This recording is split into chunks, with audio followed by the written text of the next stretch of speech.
afternoon and welcome to the Bruce Township Supervisor Candidate Debate. I'm Jim Santilli and I'll be monitoring today's debate.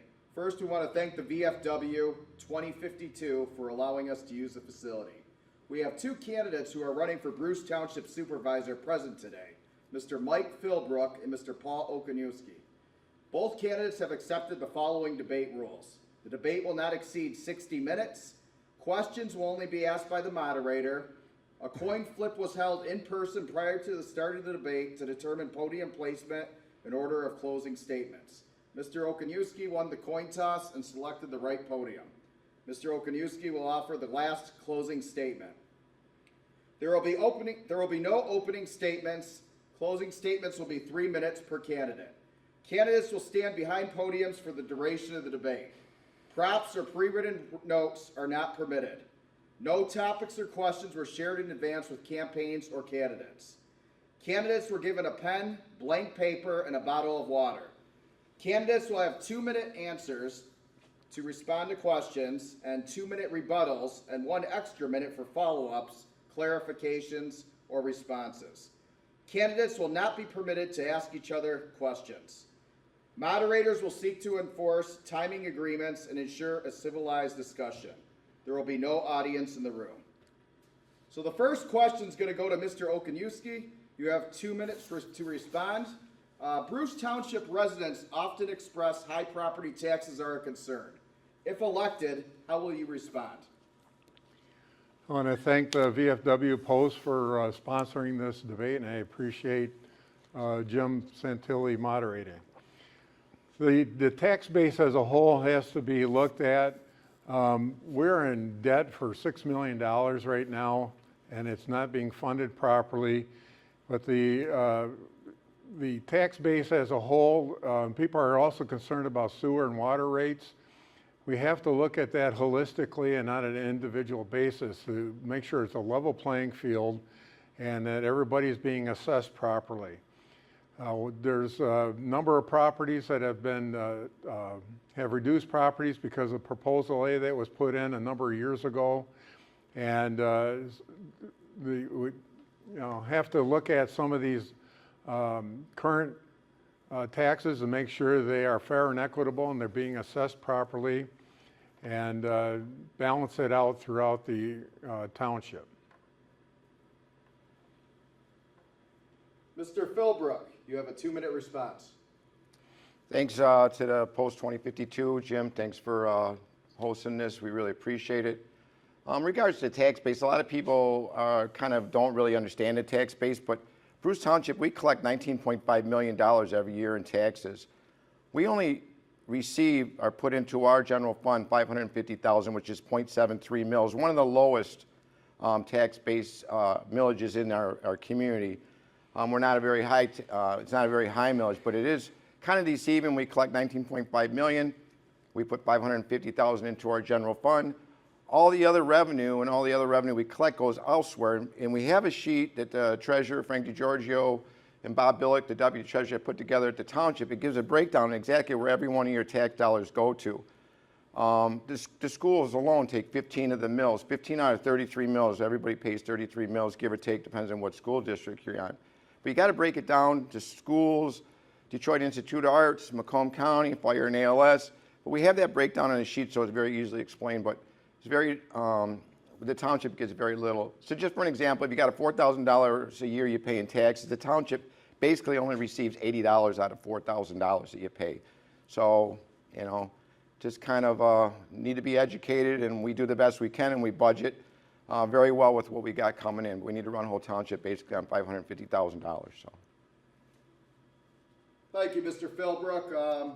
And again, you each get 1 minute to do a rebuttal. Mr. Okoniewski, is there anything you want to? Well, unfortunately, what we have is some taxes that are long range and also in perpetuity. We have a library tax that's in perpetuity. It's absolutely ridiculous that it's doesn't ever have to come back to the taxpayer and have the justification of the funds spent.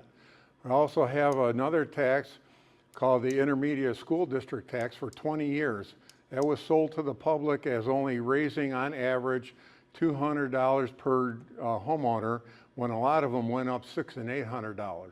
So it has to be looked at to see if we can work with the county and some of our local services. There's a way to reduce some of that. Thank you. Mr. Fillbrook, anything you'd like to add? Just want to add one more thing. Like I said, these are millages, and the millages are voted on by the people in the community. So when a millage does come up on the ballot, you need to do your homework, do your research to find out if that's a millage that you want to have, because basically the community and the people and the residents of the community have approved the 33 mills that they're paying for. So it's very important that you do a little bit of research before voting yes or even no on a millage. So. Thank you. Next question goes to Mr. Fillbrook. You have a 2-minute response. Due to the upcoming master plan update and many recent rezoning and development proposals, many Bruce Township residents are concerned they will lose the rural atmosphere. If elected, what is your vision for Bruce Township? Well, so the master plan is something that needs to be looked at a regular basis. Usually the state likes to see us review our master plan every 4 to 5 years. When this new board came in 2020, we did open up the master plan, we reviewed it, and basically we had no changes to it. I know there's concern about possibly, keeping it rural. If a person owns a piece of property, it doesn't make a difference where it's at in the township. They have that opportunity to come to the township and fill out an application, and they have the opportunity to rezone it. We cannot deny them that. It's the law that they submit an application. So if it's residential and they want to try to rezone it commercial, we have to go through the motions, listen to what they got to say, and then turn make a decision on whether we're going to approve or deny. We've only had 2 rezoning requests in 4 years on Van Dyke, and both of them were denied. So there has been no rezoning on Van Dyke whatsoever at all to even lead or even give anybody the idea that Van Dyke or any of our areas is going to turn into a high dense area. I've lived here my whole life. I love the rural atmosphere. I live on 7 acres. I'm sorry, I have 2 parcels of land. I don't want people to be on top of me, and I don't want other people to be on top of everybody else. I really like to keep things open. That's what I ran on originally. I own a small farm, so I'm all about the farming and making it work. But we need to look at everything as far as our master plan is concerned, because it needs to be very, well-rounded in regards to what we do. So, but that's just basically housekeeping. So. Thank you, Mr. Fillbrook. Mr. Okoniewski, you have a 2-minute response. Okay, Mike is accurate in saying that the master plan should be reviewed, but it's every 5 to 10 years. When we reviewed it and updated it when I was on the Planning Commission and the board, we spent 2 years of review to make sure we went through every line, every paragraph, every page to make sure it was strong and we could defend it and it aligned with all our ordinances. What's happened is people are very concerned about some of the rhetoric that's going on at the board meetings. You can look at the June board meeting where members of the board have said they would like to see a commercial from 34 Mile all the way to Boardman Road. Okay, well, when I was first appointed to the Planning Commission in 2000, prior to that I worked with farmers and businesses on my master's thesis on open space and agricultural preservation. We incorporated those into the policies and ordinances of the township, making a strong master plan, and we had encouraged open space development since then up to about 4 years ago. The reason those 2 rezonings were denied is because they were 2-level rezonings, and the township has very rarely, if ever, approved a 2-level rezoning. It's normally a 1 level, but there's been talk about C3 zoning, which is the highest density of commercial anywhere, and we have never had that in our community, and there's some discussion or thoughts about trying to incorporate it. That needs to be really looked at a critical eye. The master plan is strong, it's defendable, we have the ordinances if they're administered fairly across the board with everybody to support that strong master plan. Thank you, Mr. Okoniewski. Mr. Fillbrook, you have 1 minute to respond. So yeah, the master plan is something that we have in place to adhere to, but unfortunately, this current administration, we've made no zoning changes, like I stated, with regards to the master plan in keeping the township rural. My previous administration unfortunately gave us basically three highest density housing projects that we've had in the history of Bruce Township, putting more than 3.1 houses on just 1 acre alone, and also approved to put a 170 unit apartment complex in. You don't get any higher density than that. So it doesn't matter what's in the master plan and what you wrote and what you did, but it's how you adhere to it and how you stand by it. If there's speculation and talk, back it up with documentation and factual information. You can come to the township. I've got everything you need to see. It's obviously in black and white. I don't want to hear about hearsay and what might be and start rumors, because that's basically what's going on. Thank you, Mr. Fillbrook. Mr. Okoniewski? It's unfortunate. That's exactly what they're doing, because the high-density apartments he's referring to were approved by the board before 2010. I was on the Planning Commission, and our recommendation was a 7-0 vote to deny that rezoning to the board. The first time and only time in 20 years on the Planning Commission, the board overruled the Planning Commission recommendation, and that was well before I was on the previous board. So when they give out information like this, you have to look at timeframes and votes. And I can tell you that my votes and many times were no on the big developments. Thank you. The next question is going to go to Mr. Okoniewski. You have a 2-minute response. High water and sewer bills are a concern for some residents. If elected, how would you resolve the problem? When I was a trustee on the board, I worked with a couple other board members to put a fair and balanced and equitable rate system in place. It wasn't like that. Some businesses were getting charged $17 a month, others $1,000 a month. So we put in a fair and balanced and made it self-funding. The sewer was in the black when this administration took over. It was self-funding. They didn't have to take out a general fund any longer. The water, the meters were recognized as having a problem back then, but there wasn't time to address that before the change in administration. So the sewer should be in the black, and they should be building the fund up that it was self-funding since 2010. Actually, it was 2 years before that, because it took a good 18 months to get it in the black. You just don't do things overnight. So that worked out, and the sewer should be self-funding at this point, and there should be a bit of a surplus now. Thank you. Mr. Fillbrook, you have a 2-minute response. Yeah, so the issue goes back even farther. So when the sewer system was put in, and then we have a sewer district that was added, there was an SAD or special assessment district in which we took a bond out. Not only do we have to keep our sewer system, pay our bill that we pay to the Village of Romeo at the same rate, at least minimum, or a higher rate than what we're collecting from our residents, we also have to pay that bond.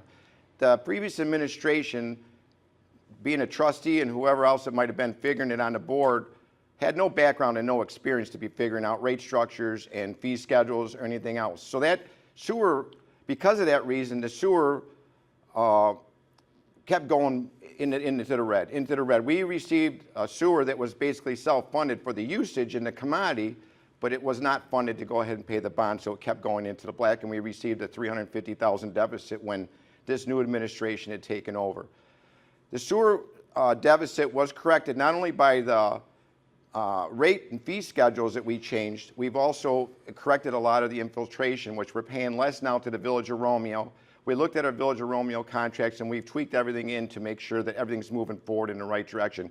And you're right, we are in the black in our sewer, and we're on the right track to keep moving ahead, but we've also got to look at the fact this township has 5 lift stations. Lift stations are very high maintenance costs. There's constant repairs that need to be done, and they need to be looked at on a weekly basis to make sure they're performing right.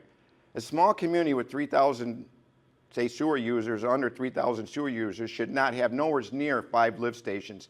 Again, this was allowed for improper management, improper engineering, and our board approving to have 5 lift stations in this community without having any kind of, our previous board, for not having any kind of experience or background, and let the developers tell them what they needed. Now we're stuck with that issue, and that maintenance issue. Thank you. Mr. Okoniewski, you have 1 minute to respond. Well, Mr. Fillbrook is referring back to the 1990s when this sewer district was first put in anticipation of growth in the northern end of the county. Unfortunately, there was a 10 to 15 hiatus on development in the area, and so the township was in debt, but they didn't have the users to fund the debt that they had incurred. That was way before either Mike or I were involved. Okay, so now you're handed a problem and you need to address it. It needs to be fair and equitable to all. We've got to look at that debt and see if there's low-hanging fruit that we can eliminate or reduce or consolidate and move on and do what's best for the community. Unfortunately, the lift stations, that was all going back to the 1990s, early 2000s, when a developer was put in charge of putting those lines in along 33 Mile Road, and mainly to benefit himself rather than the community and the area at large. Thank you. Mr. Fillbrook, you have 1 minute. So he's correct. We did have a developer that did benefit himself by putting the sewer main over a high pressure water main, or over a high pressure gas main. Instead of running it under the high pressure gas main so we would have more gravity and more flow in order not to have a lift station, he was allowed to do that. Not only did our previous administrations, maybe even prior to Paul, but even to Paul's administration recently, the sewer deficit was also occurred by them selling sewer taps out of that at half cost to the developers, where another developer did get the benefit of receiving taps at 50% of the cost, which cost the township and the sewer debt $75,000 at the time. So these are just things that should have been corrected. It should have been done before, not to keep passing or kicking the can down the road. We corrected the issues. We've got all those issues taken out, and we are on the track of moving forward, and we will continue to move forward to have a very strong sewer district. Thank you. Next question goes to Mr. Fillbrook. You have a 2-minute response. Bruce Township has an industrial corridor. If elected, what actions would you take to attract businesses to the industrial corridor? So currently, we have a very large industrial base coming in. We've been dealing with industrial developers that look to build into our industrial corridor. I do work with Macomb County in their economic development in order to try to attract business and see what's out there. I do send letters to these businesses that we will offer an IFT or a tax abatement program for them to attract them. We are competing with these same businesses, whether it be tier 4 or 3, whatever it might be, or just a small mom and pop shop. But we have to make it attractive for what we have to offer them in this community. So constantly working to attract that business and work with them as they come into the community. Thank you. Mr. Okoniewski, you have a 2-minute response. Okay, building up that area has been going on for quite a while. The thing is, we're doing nothing to protect it. And growing up in Shelby Township in the 60s and 70s, I saw Shelby Township losing land to the city of Utica. Utica kept annexing portions of the very valuable portions of Shelby Township. Well, Shelby Township finally had to become a charter township to protect itself. So we need to protect our assets as we're adding them. But if we don't do that, down the road, we may lose them entirely. Another area to look at is Fiddler's Cove. It's, half of the businesses there are still empty. Part of that is because it's not the most attractive development to move into. Now, we've had a couple move in there in the most recent time, but we need to enforce our ordinances and make sure the buildings are smart and good looking, and the facilities inside are being addressed and safe for the public. Thank you. Mr. Fillbrook, you have 1 minute to respond. So our industrial corridor was established, if I'm not mistaken, around 2002 is when we created that industrial corridor down there. We have to have industrial tax base in order to have a very economic future for the township. There's not much tax base when it comes to residential, but in the industrial, we need that definitely to carry us through, so we don't have to raise taxes. The unfortunate thing, again, my previous administration in our industrial corridor, or M1 district, had given away 130 acres of our M1 properties and turned it into a residential. And that was where our highest density residential development is going to be. So now we have to backpedal to try to figure out how we're going to recreate that was originally in our master plan to come up with that other 135 acres in that location. And as long as we have the services like fire, ALS, water, and sewer, we don't have to worry about any kind of an annexation. We have the services to offer those businesses. Thank you. Mr. Okoniewski, you have 1 minute to respond. Okay, Mike keeps referring to the previous administration, but it goes further back, and that's prior to 2010, that those decisions were made, and then the people on the board since then have had to deal with them to the best of their ability. Mike's improper in saying that we don't have to worry about annexation because we are a general township, we are not a charter township, and that doesn't give us the tools to fight it. We could lose that whole 33-mile corridor if we're not careful and take some actions to preserve it. Thank you. The next question goes to Mr. Okoniewski. You have a 2-minute response. The Village of Romeo has previously annexed property from municipalities, including Bruce Township. What can be done to prevent future annexation? Well, I think we touched base on that a little bit. The big thing would be to work with the board members and the community to make Bruce Township a charter township. It does a number of things. It gives us the tools to preserve our community, to protect it from annexation from other communities, whether it be the Village of Romeo or even Washington Township. We have to have a vision and we have to have goals. So our vision should be to maintain the rural atmosphere of our community. Our goals should be to become a charter township that not only protects the township, now opens up a whole host of grants that the township can apply for to improve infrastructure in other areas of the community.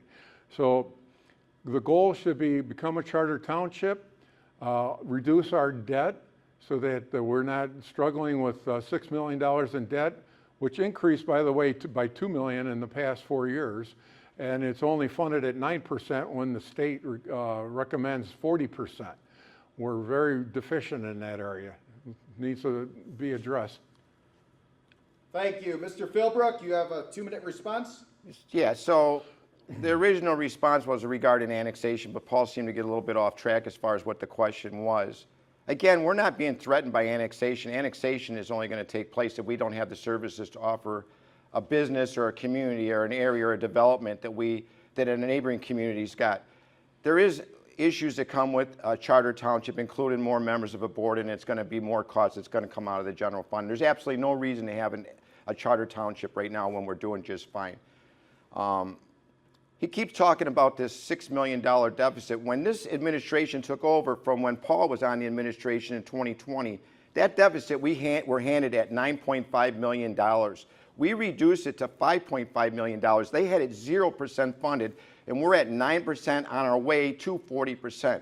With a strategy in place and then within time and a MERS account established, and I can guarantee you that over a period of time, and if you look at the amortization of that chart, we will be in the black in no time at all. We were handed this mess from the previous administration, and it's just one more of these debts that we had to get worked out. And Paul goes on the fact, I'm just one member on the board, I've only got one vote, but how can you let it go from $0 to $9.5 million in debt and not do one thing about it? We took over and got it going, and we've got a plan and we got it fixed for it. We're all set. Thank you. Mr. Okoniewski, you have 1 minute to respond. Well, Mike's a bit naive on the annexation issue because the Village of Romeo, the previous administration, was doing just that, threatening to annex portions of our businesses in the corridor of the 33-mile road in Powell area. Okay, so we need to have a charter township to protect what we have already. If we don't do that, then we're going to be sunk. The debt issue, they just did an audit last week that showed that they were $4 million in debt 4 years ago, and now they're $6 million in debt, 9% funded, well underfunded by state guidelines, and they had no discussion at all of how to improve that funding or reduce the debt. So where he's getting his numbers about $9 million going from 0 to 9, that's a little bit out there, and I think that we need to address that, in another venue. Thank you. Mr. Fillbrook, you have 1 minute to respond. Absolutely. Again, he keeps going on the fact that we've created a $9 million deficit, and that's what we're sitting with, is still a $6 million deficit. This deficit that we received is from our previous administration, did nothing about it. We have reduced our deficit, and this is, again, retirement health care, which is a moving chart. It doesn't ever stay in one place. We have a MERS program established. We take $25,000 out of our general fund, $25,000 out of our fire, and $25,000 out of our ALS account. And every year we put that $75,000 into this MERS account. And in 30 years, we've corrected a problem, again, that we were inherited by our previous administration. And without doing anything, I just don't get how they can pass the blame onto somebody else. This past year alone, our audit, he is correct by saying, we've increased our general fund by 42%, and we added $580,000 into our general fund. We are strong, and we are moving forward. We received nothing but debt.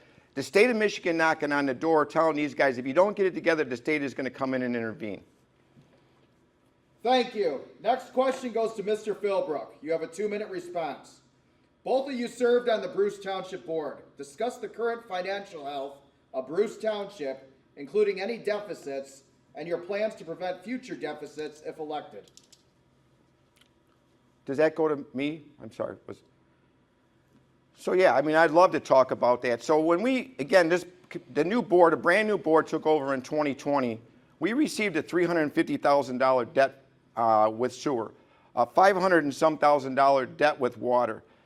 We received that $9.5 million OPEB debt without any kind of a strategy, with 0% funded. They were giving away, there was $190,000 that was paid out in engineering fees that were never collected from the developer. They were selling sewer taps at half the cost, at a loss of another $75, just $75,000 to one developer alone. We don't do that. We have corrected all of the deficit. All of our accounts now are all moving forward. We renegotiated our fire and ALS contract. We looked at our strategies as far as our fee schedules and our rate structures, and we've got everything moving forward. But all the debt that we did receive is ridiculous, and I don't understand how anybody cannot see that. I mean. Thank you. Mr. Okoniewski, you have a 2-minute response. Okay, he keeps referring to previous administration handing off debt. I had put in place as trustee a sewer rate structure, which we had doubled the tap costs, and was put in place starting to pay down the debt in the sewer. So that was already in place for him to pick up and move forward with. And people have to remember, when you're a trustee on the board, you have minimal impact because you are a member of the board. However, you are one vote. And if you look at my votes on many of the topics, you can pull them up, that I voted against the rest of the board because I did not agree with the direction they were going. There was, unfortunately, backroom deals going on at the time that just wouldn't be addressed. But we did the best we could. I volunteered with the board to put that sewer rate structure in place. Over 18 months, it was in the black, self-funding, so I didn't have to take out a general fund anymore, and it started paying down that debt. All they had to do was keep that structure in place to move the sewer forward. I don't know what they've done to it, or if they're keeping that now or not. Thank you. Mr. Fillbrook, you have 1 minute to respond. So he keeps referring to the rate structure that they had, and that they kept, that the sewer fee that they were collecting was paying the sewer bill, which it was. But what about the sewer bond that we had to pay? That, and I don't even remember what the number is, if it's $60,000 a year or $50,000 a year, but they didn't have that number equated. And we had to take that money out of our general fund for all taxpayers, people that aren't in a sewer district, and pay that money to pay our bond, which is not fair for them.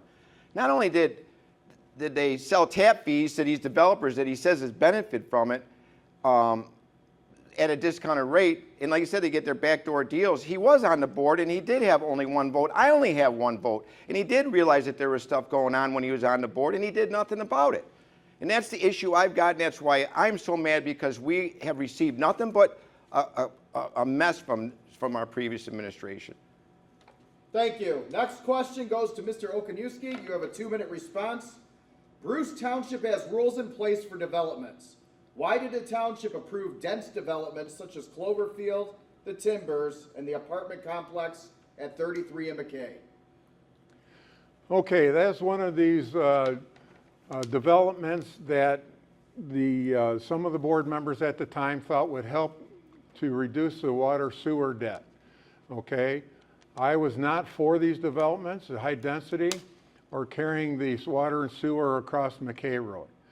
All right, and Mike keeps saying that I didn't do anything about it. I'm only one board member. I can't do anything by myself.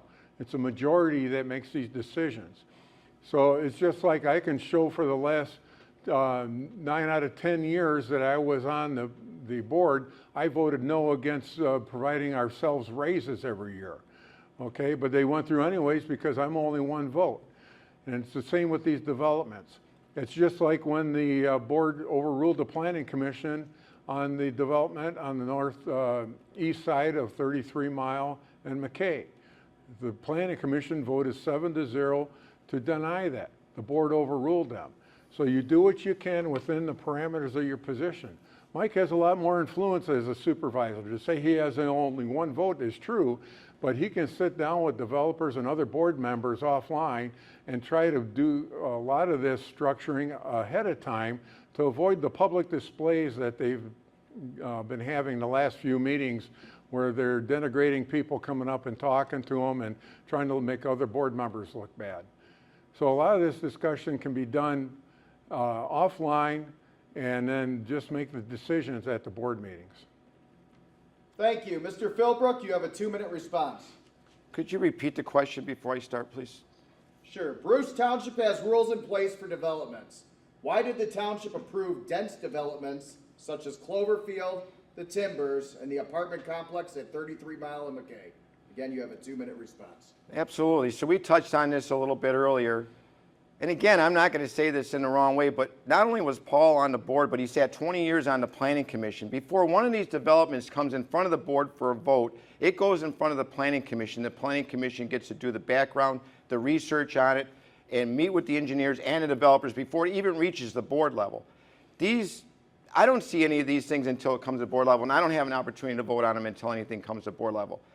How this could go from the planning commission that he was on for 20 years and make it to the board even for a vote, I mean, it's obviously either a vote for denial or recommendation, and then for allow it to happen. He can meet with those developers. There's no law says that he can't meet with the developers after hours just because he's a trustee. He's got the same kind of influence I do as a supervisor. I've only got one vote. A trustee's only got one vote. I cannot believe that we have that high a density in our township on top of 170 apartments that are coming in. To put 3.1 houses on 1 acre, instead of just maybe at the minimum do a half-acre parcel, give the people a little bit more room. I mean, I love the people in Cloverfield. I love the people moving into Macomb Timbers, but it would have been nice to have a little bit more space for them. But you can't keep it any more denser than 3.1 houses that our previous administration has handed to us. And I will die on my sword if anything like that happens during my administration. Thank you. Mr. Okoniewski, you have 1 minute to respond. Yeah, Mike keeps overinflating the kind of influence I might have had on the previous board or planning commission. And again, when we send votes of recommendation from the planning commission to the board, it's, developments like that would have been a no in my book. I only have so much influence on the rest of the planning commission and the rest of the board. And the supervisor should be, if he's not, he should be talking with the developer before he even puts in a plan to the planning commission to see if it's the right fit for our community, if it makes sense. But there was a lot of things going on that the trustees, Mark Falker and I, tried to change or vote no on, but we're outnumbered. So you do what you can, and that's what people have to look at. How did you vote? Not just guilty by association. It's how you voted to get the township in the right path. Thank you.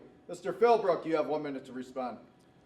Again, it just sounds like all kinds of excuses why he did nothing. He's blaming everybody else instead of really stepping up to the board. And there is some arguments. When we have a board meeting, that is a business meeting because we can't violate Open Meetings Act and meet with more than 3 of us. So sometimes we do have our discrepancies at the board level, and sometimes it does get heated up. But that's all part about doing business, and we're trying to work things out, and sometimes we don't all have the same opinions. But when it's all over, we still go and we do our job and make sure we do our job well and move the township forward in the right direction, what's best for everybody. So I don't have this job, and I didn't become supervisor to make friends. I'm here to run a business and to run it like a business and continue to do what we're doing and move us forward. No excuses is I'm getting from previous administration. Thank you. The next question is going to go to Mr. Fillbrook. Public safety is obviously a concern, not only here in Bruce Township, but throughout the nation. So Bruce Township currently does not have a dedicated law enforcement agency for coverage and relies on the availability of the Michigan State Police and Macomb County Sheriff's Office. If an emergency occurs that requires an urgent presence of law enforcement officers, those agencies may be responding from a far distance. If elected, would you seek to change that? So it's not going to be up to me whether we have a law enforcement agency that's going to represent us. Obviously, we do have MSP. You dial 911, the county gets the call, they dispatch MSP. If MSP is tied up and they're not available, they're going to go ahead and dispatch their own county car. So we are covered, but maybe the coverage is not going to be as fast and as quick or, that we might want. So there was a millage back in 2007, 2008, we put a millage in front of the people. It was for $250,000 to have one county car just for Bruce Township alone, 24 hours a day, 7 days a week. It was up, and again, it went on as a millage. I don't remember exactly what the millage was. It was placed in front of the taxpayers, and it was up to the taxpayers to approve it or not to approve it. And it was denied, and that millage was not approved. We are looking, and Macomb County has reached out to me again. They would like to put another proposal together. And it's not up to me, it's not up to the board members, it's up to the people. If it does go on a ballot, it will be up to the people to vote on it and make that decision. So. Thank you. Mr. Okoniewski, you have a 2-minute response. Okay, well, Mike keeps saying it's not up to him, but it is. He can make the initial drive to get those services. Why not negotiate with the Village of Romeo, just like we share EMS, emergency response and fire? We could do something similar with law enforcement. But we need to look at making the community safe overall. And things like the light at 34 and Van Dyke makes that intersection much safer than it was. We were having an incident there almost once a week before that was put in.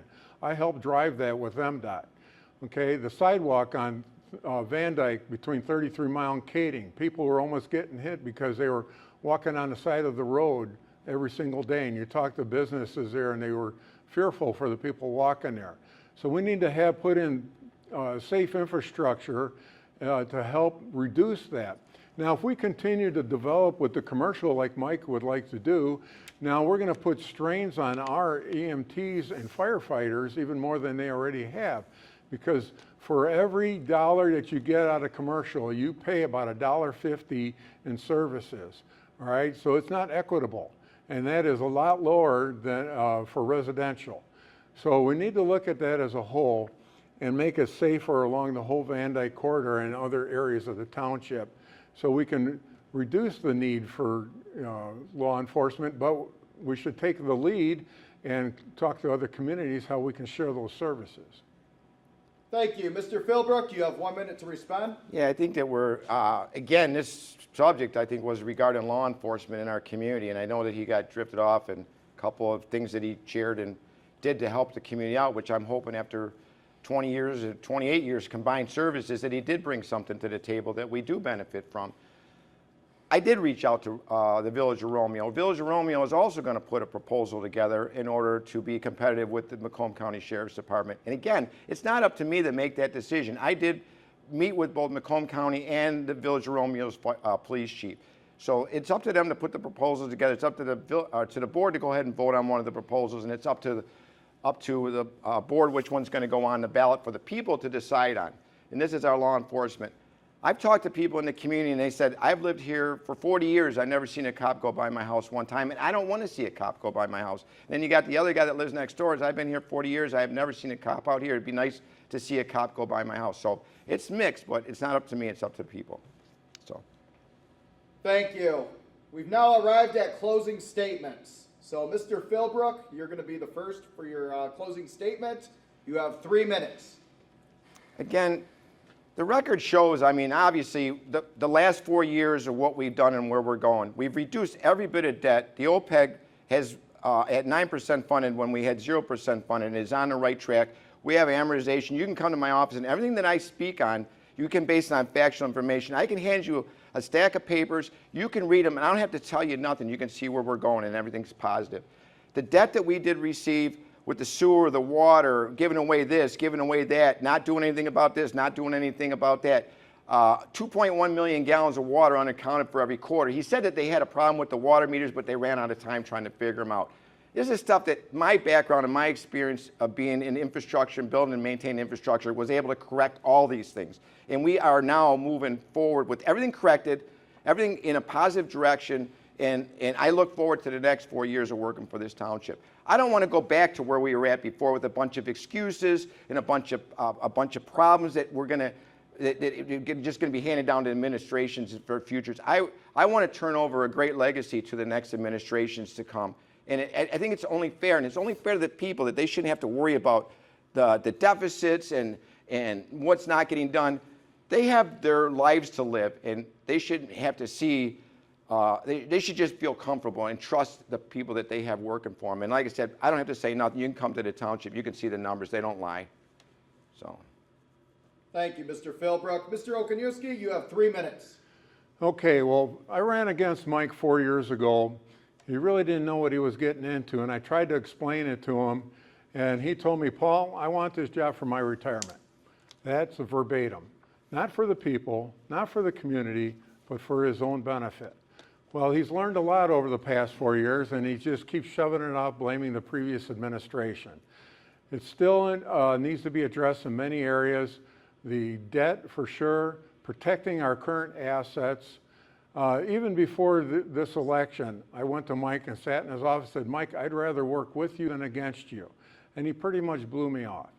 Okay, I was willing to help in any capacity, you know, with grants or anything else that I could help with. And they don't want help. They think they're doing what's right, but they're just putting us deeper and deeper in the hole. We need to protect our community. We need to have a vision. We need to have goals. This administration has none of that. Now, I've worked with the township, the county, and the state in the past on a number of issues, and we've addressed them. Working full-time and raising a family at the time, I did what I could, a lot of it after hours, so that I could get in the sidewalk on Van Dyke, which Mike called a sidewalk to nowhere, but it connects our two parks.